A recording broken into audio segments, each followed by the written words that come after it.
শ্রমিক অস্ত্র হিসেবে স্বীকৃত, মাফিয়া লুটেরা হিসেবে সার্বজনীন স্বীকৃত, অর্থ পাচারকারী হিসেবে স্বীকৃত বসুন্ধরা গ্রুপ, এসালন, ওরিয়ন, মেক্সিমকো, এই রকমের যে সমস্ত গ্রুপগুলো আছে, আকিজ, এই রকমের যারা আছে, তাদের বিরুদ্ধে কেউ কথা বলছে না। দেখবেন, কারণ তাদের কাছ থেকে কিন্তু তলে তলে মালপানি সবাই নিচ্ছে। বসুন্ধরার লুটপাট করছে হাজার হাজার কোটি টাকা। তো যদি 200 কোটি টাকা রাজনৈতিক দলের কিছু ইনভেস্ট করে, তাদের তো তার লস নেই, তারা তাই করছে। ঠিক একইভাবে অন্যান্য মাফিয়া গ্রুপগুলো, ব্যবসায়ীরা, একজনের বিরুদ্ধে এখন পর্যন্ত উল্লেখযোগ্য ব্যবস্থা নেওয়া হয় নাই, গ্রেপ্তার করা হয় নাই। 111 সরকার এসে আপনারা দেখেছেন দুর্নীতির বিরুদ্ধে অ্যাকশন নিয়েছিল, যদিও সেই সময় রাজনৈতিক মোটিভ থেকে, বিরাজনীতিকরণের আইডিয়া থেকে কিছু রাজনীতিবিদদের ফাঁসিয়েছিল। কিন্তু এটাও সত্য, সে সময় যাদেরকে গ্রেপ্তার করেছিল তাদের মধ্যে অনেকেই লুটেরা, অর্থ পাচারকারী, দুর্নীতিবাজ ছিল। কিন্তু এই সরকার আমলে আপনারা আমাকে দেখেন, চাঞ্চল্যকর ভাবে 10 জন অর্থ পাচারকারী, লুটিয়া, মাফিয়া শিল্প গ্রুপ কিংবা ব্যবসায়ীকে ধরেছে, কাউকে ধরে নাই। তাই বলছি যে এই দেশের আমাদের দুর্ভাগ্য, আসলে 71-এর মুক্তিযুদ্ধ বলেন, 90-এর স্বৈরাচার বিরোধী আন্দোলনের কথা বলেন, এই 24-এর কথা বলেন, এই দেশের চাষা ভূষা, কৃষক, শ্রমিক, তার সন্তানেরা লড়াই করে জীবন দেয়, আর তার সুফল ভোগ করে একদল সুবিধাভোগী মানুষ, একদল উঁচুতলার মানুষ। এই যে উপদেষ্টা পরিষদ গঠিত হয়েছে, এই উপদেষ্টা পরিষদের কয়েকজন গত 16 বছরে 16 দিন আওয়ামী ফাঁসিবাদের বিরুদ্ধে রাজপথে ছিল, আওয়াজ দিয়েছিল? আপনারা দেখান, আছে? নাই। আপনাদের চেতনার সাথে আমি একমত।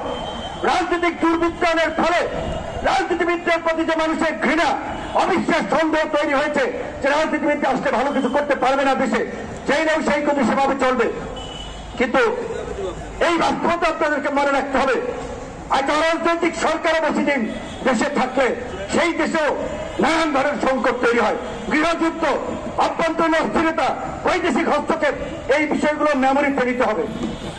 আমরা বলছি নির্বাচন হবে, অবশ্যই নির্বাচনের আগেই কার্যকর সংস্কার হবে। একটা দলও কিন্তু বলছে না সংস্কারবিহীন নির্বাচন দেন। সবাই বলছে যেহেতু সংস্কার প্রস্তাবগুলো কমিশনের টেবিলে, যেই বিষয়ে ঐক্যমত তৈরি হয় সেগুলো নিয়ে জাতীয় সনদ করুন। সেই জাতীয় সনদে সকল দল স্বাক্ষর করবে, সেটা বাংলাদেশের একটা ঐতিহাসিক দলিল হবে। যেই রাজনৈতিক দল এই দলিল ব্রেক করবে, আমরা তাদের বিরুদ্ধে দাঁড়াবো। সেই উদ্যোগ সরকার কেন 8 মাস এখন পর্যন্ত নেয়নি? সরকার শুরুর দিকে এসে বলেছিল উপদেষ্টাদের সম্পদের হিসাব দেওয়ার জন্য, সরকারি কর্মকর্তা কর্মচারীদের সম্পদের হিসাব দেওয়ার জন্য। কেউ দিয়েছে? কেউ দেয় নাই। আর এটা নিয়ে আলোচনাও নাই। কারণ আজকে আমরা দুর্নীতি, লুটপাট বন্ধের কথা বলছি। এই দুর্নীতি, লুটপাটের রাজনীতিবিদদের পাশাপাশি আওয়ামী ফাঁসিবাদের রাজনীতির সাথে যারা জড়িত ছিল তাদের পাশাপাশি প্রশাসনের একটা শ্রেণী সুবিধাভোগী ছিল, ব্যবসায়িকদের একটা শ্রেণী জড়িত ছিল, সাংবাদিকদের একটা শ্রেণী জড়িত ছিল। আজকে ওইভাবে কারো বিরুদ্ধে খুব উল্লেখযোগ্য ব্যবস্থা নেওয়া হচ্ছে না। তাই আজকে জুলাই মঞ্চকে ধন্যবাদ। আজকে কতদিন অবস্থান এখানে? গুটি কয়েক মানুষ, তারা 65 দিন এখানে অবস্থান নিয়ে আজকে বেশ কিছু রাজনৈতিক নেতৃবৃন্দকে একত্রিত করে তাদের সমর্থন এবং সম্মতি নিয়েছে। অন্যান্য দলেরও কর্মসূচি আছে। আশা করি এই কর্মসূচি যদি অব্যাহত থাকে, আওয়ামী লীগকে অবশ্যই সরকার নিষিদ্ধ করতে বাধ্য হবে। এবং সরকারকে আমরা বলতে চাই, ছাত্রলীগকে যেভাবে নিষিদ্ধ করেছেন, অনতিবিলম্বে আওয়ামী লীগের অন্তত গণহত্যার বিচার না হওয়া পর্যন্ত তাদের সকল ধরনের রাজনৈতিক কর্মকাণ্ডের উপরে একটা নির্বাহী নিষেধাজ্ঞা আপনারা দিতে পারেন।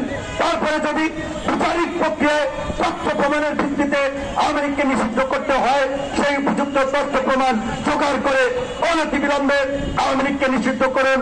আওয়ামী লুটেরাদের আর্থিক যে প্রতিষ্ঠান, আর্থিক যে স্রোত, সেগুলোকে ধ্বংস করতে হলে এই দুর্বৃত্ত, মাফিয়া, লুটেরাদের প্রতিষ্ঠানগুলোকে কালো তালিকাভুক্ত করে তাদেরকেও আইনের আওতায় আনতে হবে। জুলাই মঞ্চের প্রতি সংহতি জানিয়ে, তাদেরকে ধন্যবাদ জানিয়ে এবং আওয়ামী লীগ নিষিদ্ধের দাবিতে রাজপথে কর্মসূচিতে থাকার অঙ্গীকার করে আমার বক্তব্য শেষ করছি। আল্লাহ হাফেজ।